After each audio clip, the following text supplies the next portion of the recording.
Alright, hello there guys, NovemberJoy here, and in the last part we fully completed World 7, and now we're going to be doing World 8, the last world in the game. Of course, it's also the hardest world in the game, with the hardest level in the game. So, let's just see if we can get through it without too much trouble. No, this world actually has a lot of unusual levels, so... And there's only 2 actual numbered levels in it, which really differentiates it from the rest of the worlds in the game. So anyway, here's the first tank squadron. That's what I'm going to call them, the tank squadron, because as you can see, it's full of tanks.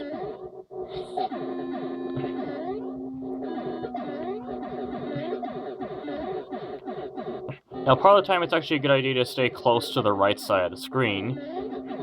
Of course, there are some times where it's a bad idea, because, for example, right here. And something else that's odd, at least in this version of the game, I don't know if it happens in other versions of the game, but if you stand on the ground, you'll be sucked forward.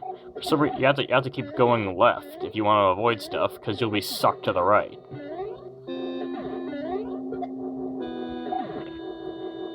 And it's really weird.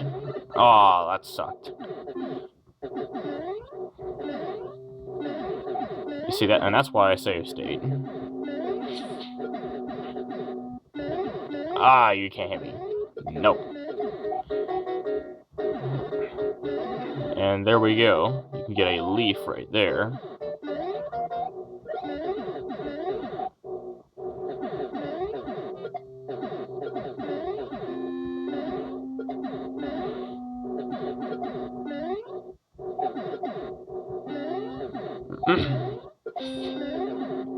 As you can see, this level is actually kind of repetitive. It has tons of cannons, tons of bombs, and tons of moles. Now, right here, it's a good idea to stay directly as far as you can. But actually, no. You better make sure to be prepared for the giant cannon, because the cannonballs that the giant cannon fires, they're huge.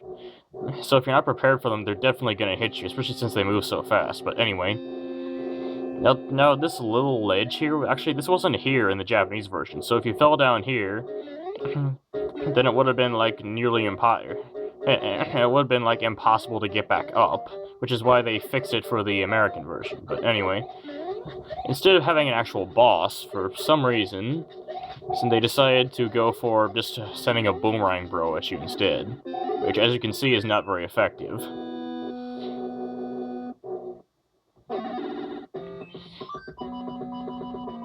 Whatever, I'll just use up the star so I have more inventory space, and here's the warship squadron.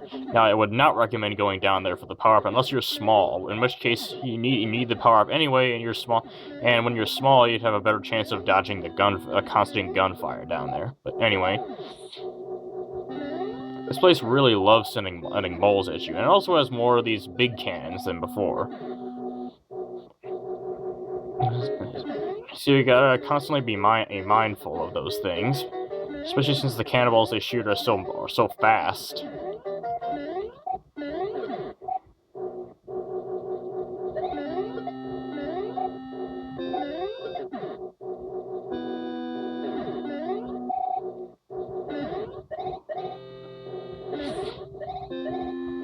Alright, there we go. But you gotta be prepared for that one, too. As soon as it appears, be ready for it to fire at you.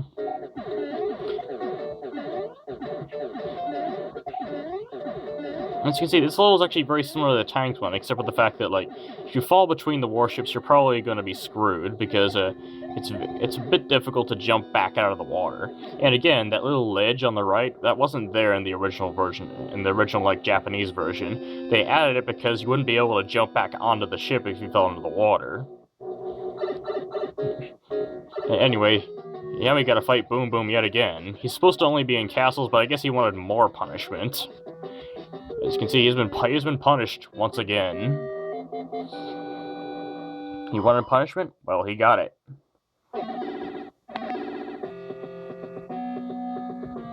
And now you get to go over here. Now you're in the second section. As you can see here, there there are 5 of these holes. You can only actually walk on only 3 of them are actual like spaces that can be interacted with, but they're actually a bit weird.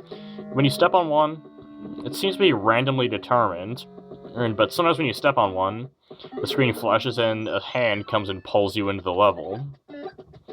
I don't know exactly when or why this happens, but whenever it pulls you in, you'll be forced to play the level. These are called hand trap levels, I believe. And basically, this hand trap level forces you to fight every single brother type in the game. Fire Brothers, Hammer Brothers, Boomerang Brothers, and Sludge Brothers in that order. But it's so short that I've already finished it. That is one short level. And you also get a leaf for completing it, so completing it is not an entirely fruitless endeavor. Now, I wish I could stockpile more leaves, except for the fact that my inventory is completely full.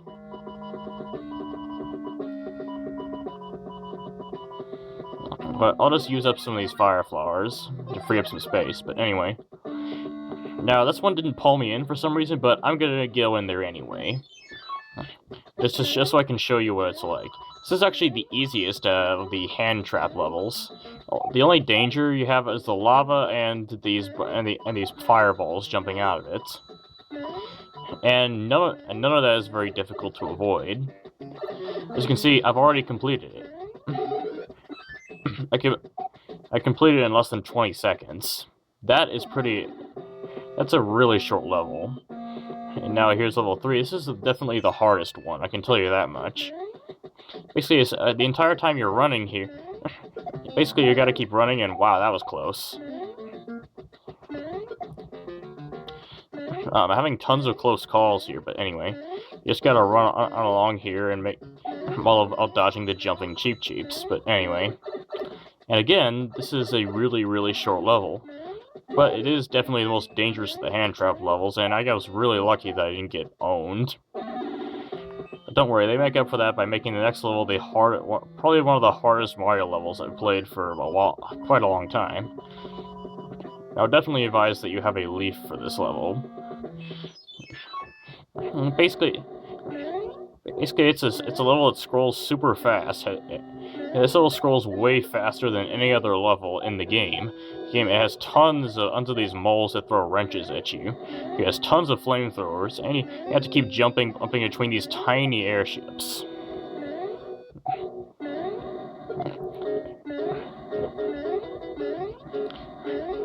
Now, this is definitely the hardest airship level in the game if you want to consider this an airship level, which I do. Alright, I managed to do that, so...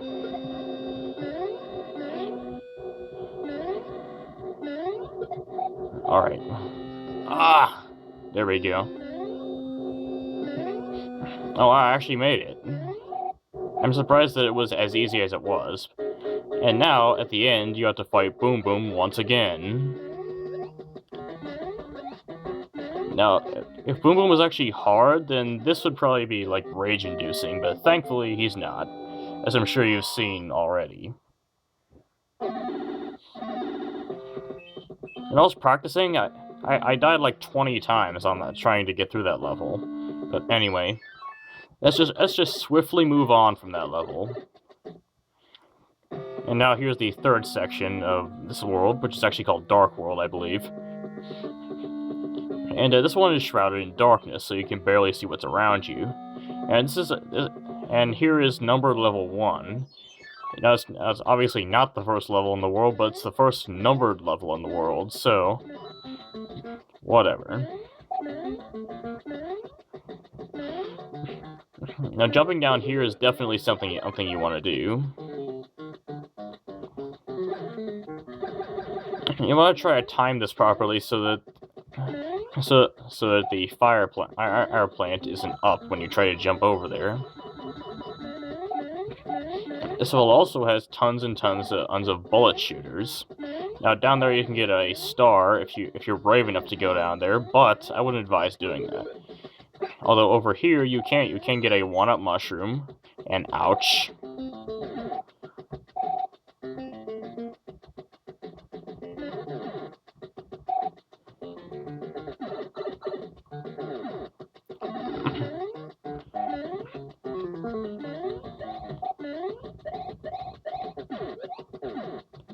Unfortunately, I probably just screwed myself, so... Ah!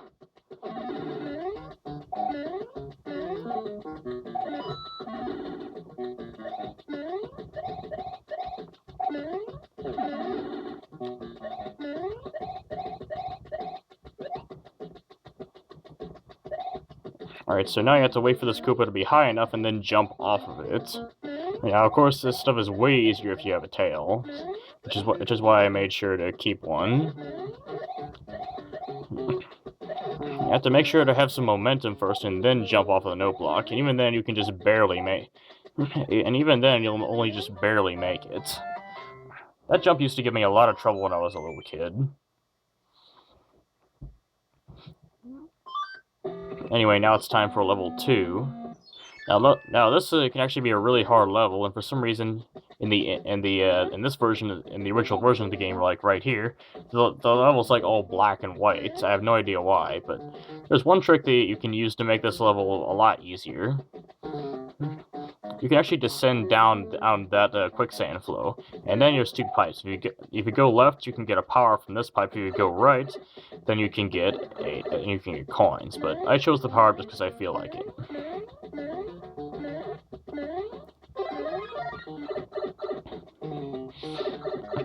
One thing you do have to worry about, just wait until the plant and goes back down without shooting any fire. And personally, I would just use a leaf to fly over those note blocks, because they can actually be pretty dangerous. And now we have 1 card, and we will never get 2 more cards, because there's no more levels that end with a card thing. So, that star is just gonna have to sit there lonely. But anyway, now it's time for a fortress. And this fortress tries to be like a little bit of a maze. Thankfully, it's not all that hard, but still, you're gonna have to worry about going the right way and all that, and not getting lost. I'm just going to try to show you the right way to go. If you go in here, whoa!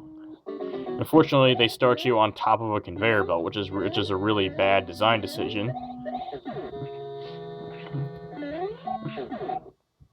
Just keep going right.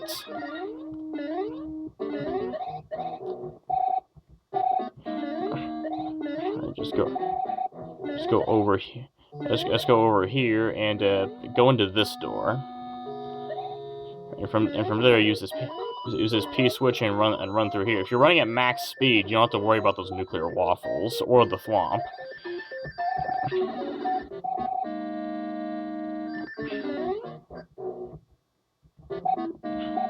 You're gonna have to get good timing to jump over the swamp and all that, but as soon as you do that, you're gonna have to use this P switch and run over to this door.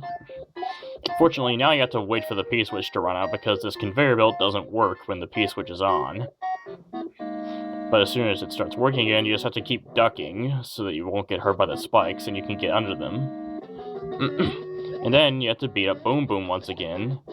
It's a little bit hard. It might be a little bit harder because you're on a conveyor belt, but it's still very easy.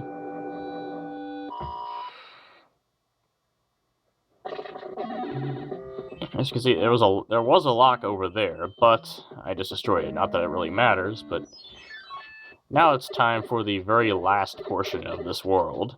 But there's one more level we have to beat before we can actually get to Bowser. You have to get through a second tank squadron.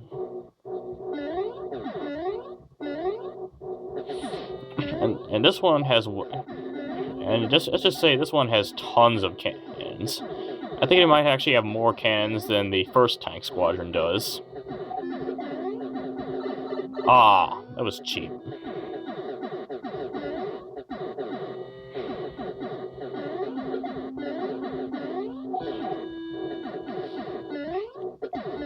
And again, it has the same thing with that the ground will suck you forwards, and that was really cheap.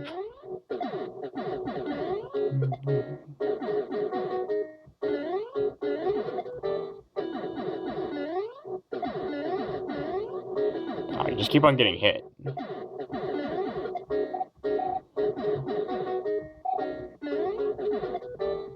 Alright, just keep on getting hit when I try to jump on this guy. I don't know why.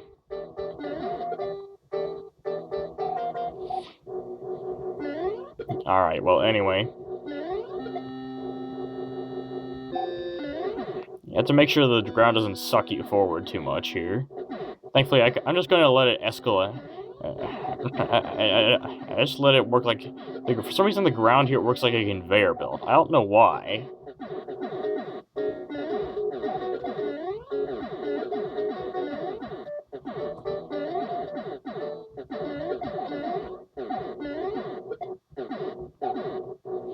But as soon as you reach this point, you're pretty much done. And again, that little ledge is there just to help you get back up. Although I think with that space that they have there, you probably could get back up without it. But anyway, now you got to fight Boom Boom. But don't worry, this is the last time you'll be seeing him. After this point, he finally learns his lesson, and you won't see him again in this game again.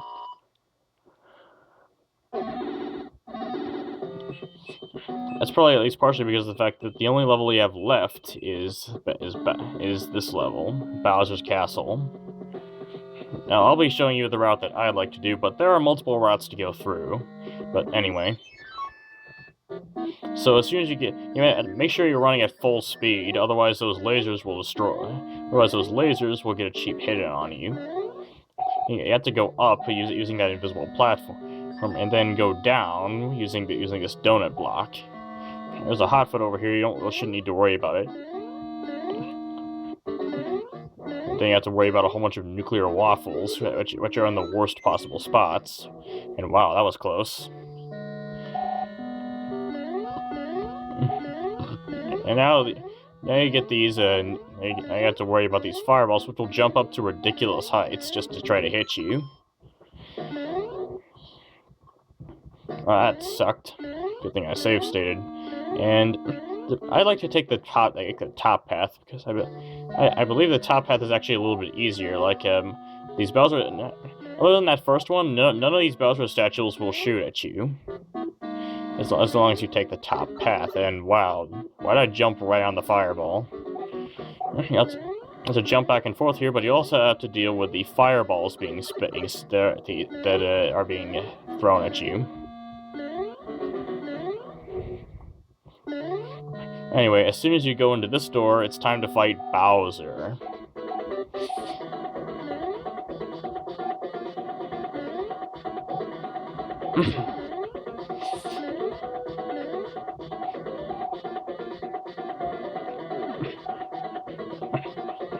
This is a strategy that I like using. You have to make a hole for him to fall into, and pretty much every time he jumps there, he'll destroy parts of the floor. And that was probably a bad idea. But anyway, we can get him to jump over here as well, and ouch. But anyway.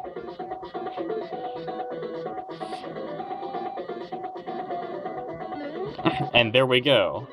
He just destroyed himself. Wasn't that funny?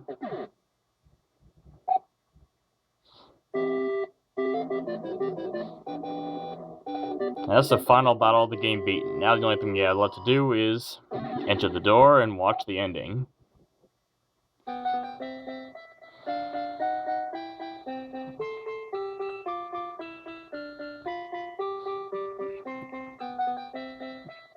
And then we get this dialogue. Thank you, but our princess is in another castle. Wow, it goes really slow. Just kidding. Ha ha ha. Bye-bye. And now you get a showcase of each different world.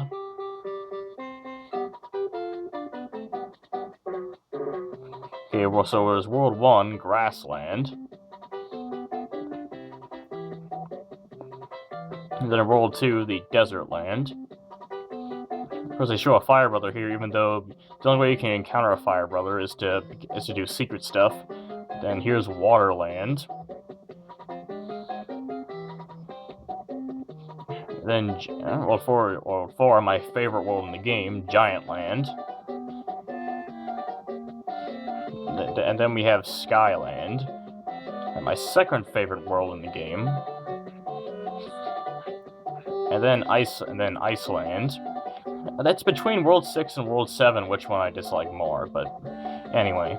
And then World 7, Pipeland. And I never used the hammer suit at all. You know, I kind of feel a little bit bad about that, but whatever. And then Darkland, which is the final world of the game that we just completed. But anyway, that is the end of the game. Thankfully, the game has told us, in case we couldn't tell that it was the end of the game. But anyway, it's pretty much the end. This is pretty much the end, but there's one thing left that I want to show you. If you start off a new game immediately after finishing it, just open your inventory, and it's filled with P-Wings. 4 pages of P-Wings. So pretty much, you'll be able to blaze through the game pretty easily when you have 28 of the best item in the game. But anyway, that will just about do it for this Let's Play. I hope you have enjoyed it. And if you liked the video, please like the video, give it a thumbs up. And if you want to see more videos like this, as well as other videos that I'll be doing in the future, then make sure to hit the subscribe button, and I will see you guys later in the next Let's Play that I'll be doing. For now, goodbye.